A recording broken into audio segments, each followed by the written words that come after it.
One of the most popular videos on this channel is the one where I feigned crazy and said Bettman was behind it all. And, today, All-Star Weekend, and Gary Bettman's kind of the center of attention. Now, he's announced that the Nashville Predators will play Dallas in a Winter Classic next January, which should short-circuit the minds of some hockey fans that go, wait, the Cotton Bowl's going to host a Winter Classic against the Nashville Predators with the Dallas Stars as the hosts? That's weird. I think it's great. Now, what I'm looking forward to is, of course, Winter Classics usually see throwback jerseys, so Dallas can go back to the Star, right? The green Star jersey, and Nashville. I'm not sure. They haven't really done. I mean, they've had different jerseys over the years. They could go back to their original design, but it's not really a Winter Classic look, is it? Are we that far removed from it that can be considered a throwback Adidas? I'm interested to see what Nashville does, and of course the stadium game, which will be played the Air Force arena there. The Colorado Avalanche are going to host the LA Kings, so that's the worst kept secret in hockey. Basically, both of these were the worst kept secrets in hockey. It was kind of known. Yeah, they want the Predators, they want the Kings. It should be a couple of fun games and stadium jerseys with the Kings. I like all and any Kings jerseys that can be designed. I think I have every Kings jersey they've worn. I think. I'm trying to think back. I'm like, yeah, I'm pretty sure I got all of them.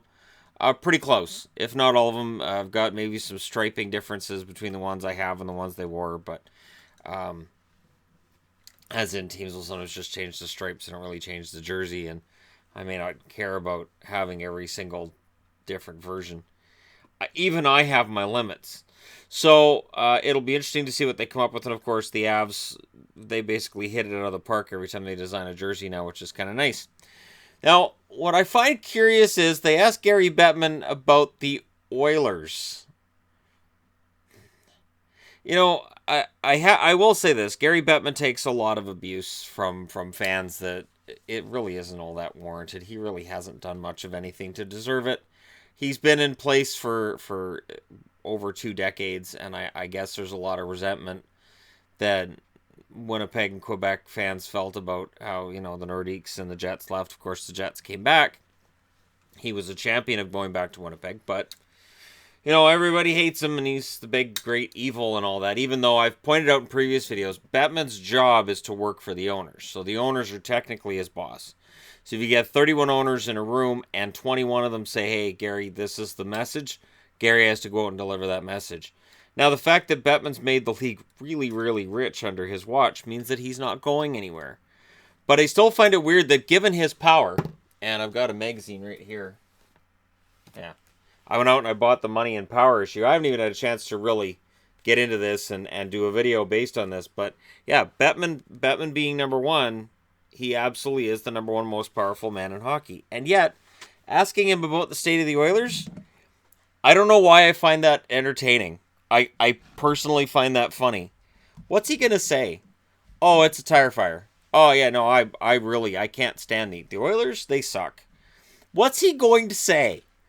No, what he says is, oh, yeah, they got Connor McDavid. They're going to figure it out. They'll turn it around. Don't worry, Oiler fans. Don't panic. Now, is there an Oiler fan anywhere who's going to say, oh, Bettman told us not to panic. We're good. No. But why would anybody ask him that? It's the weird thing. It's like, unless there's a sign that Daryl Katz and the boys are ready to sell and move out of Edmonton, which would make no sense with the brand new building and all the money it generates. So that's not happening. It's a weird thing to bring up. It's really, I can understand Melnick and the Senators, because Melnick looks like he's kind of half, like 1 foot out the door with the franchise with him. But the Oilers, it's weird, and they've got a whole article on it on Sportsnet, which I find kind of funny too. Because here's the thing, we all hate the commissioner, right? We hate this guy, we can't stand him. And yet his face is on things, and his face is on articles, because they sell. They sell. They get clicks. People buy magazines. I actually never bought the Money and Power issue before. And it is fascinating. They have Donald Fear as the NHLPA director. They have him at number 6. Um, Kekalainen's in there for GMs. Most powerful women in hockey. Hillary Knight's number one. No surprise there. But it is really strange because for somebody that we all seem to detest, and I don't. I did. I was one of them too. I would have booed him if I saw him. Now I wouldn't boo him or cheer him. I would just sort of there's Bettman. Uh, it's weird because he does have some sway. He does have some power based on the fact he's been in this job for so long and he's seen so much that if he has an opinion on something, that it probably doesn't happen. Like the expansion of the playoffs, he looks at that idea and goes, "That's stupid," and so it dies because it's stupid. Not every idea Bettman has is dumb, and yet here's people asking him about the fate of the Oilers. It's really, really weird. That's just so bizarre because, again, what on earth would he say? But it does show that right now the hockey world is all about Edmonton. Brian Burke said, when you're fired as a GM of a Canadian team, you kind of got to walk around that city with sunglasses and a hat covering your face for a while. American City is not that big of a deal, but in Canada, it's all under the microscope. It absolutely is. And I do think that is part and parcel why Canadian franchises struggle so much in the playoffs. And why we see a lot of instances where Canadian teams take that step back so quickly because they are under that microscope. Bettman's a guy that I've actually a couple of times tried reaching out, even if it was just say that I could send him questions via email and he'd send me back answers. I wouldn't even need to speak to him. He's a fascinating character in that people detest him so much. And I know when Vegas came into the league, and I had people in Vegas ask me, why does everybody hate Bettman so much? And my answer was, because it's kind of cool to hate Bettman. It's, he can be very off-putting. He can be very smarmy and very, I don't know. He's got this little smirk that he gives to that I know makes people want to hit him. But he's just doing his job. His job is to preserve the NHL in its current form and to advance it towards a better state, which they could be doing with the new tracking technology. So the tracking technology will be at tomorrow's All-Star game, and it will be employed next year. The plan is that by the end of the 2019-2020 season, there will be sensors, cameras all over the arena, and that every single player will have the sensors in their shoulders, and it will tell speed of skating, how far they've skated, and how fast their shot is, and how fast everything is. It's going to be very interesting to see how that does roll out and how it's employed. And not only that, but how is it going to get used against players? So let's say we see that Connor McDavid was going 22 miles an hour down the ice. That's insane. And TJ Brody was chasing him, and TJ Brody was going 14 miles an hour. And I'm just using that as an example. Are people going to come out? Could management come out and say, look, TJ Brody, every time he's trying to come back on a back check, he's slower than the other guys he's trying to catch. This is a problem. So it's a two-edged sword, right? You're going to have players who go, look at my stats, look at what this tracker's showing you. And there's going to be players saying, look, I know what the tracker says, but I swear I'm doing my best. It's going to be interesting. And also, if that information is publicly viewable on the NHL site and then gets shared everywhere else, are we as fans going to start mining that data and looking for a reason to say player A deserves to be out of town? So maybe, for instance, in Vancouver, we got Alex Edler, who's an unrestricted free agent next summer. There's been talk on and off for years about how solid a defenseman he was. If we were given this data, does it make him more likely that fans are going to say he should stay, or does it give fans who'd rather see him go, does it give them reasons to say, hey, here you go? And then, of course, for GMs will eat this information up, and it could absolutely make a difference to how trades happen and what a guy's trade value is. And not only that, but then it gets into contracts.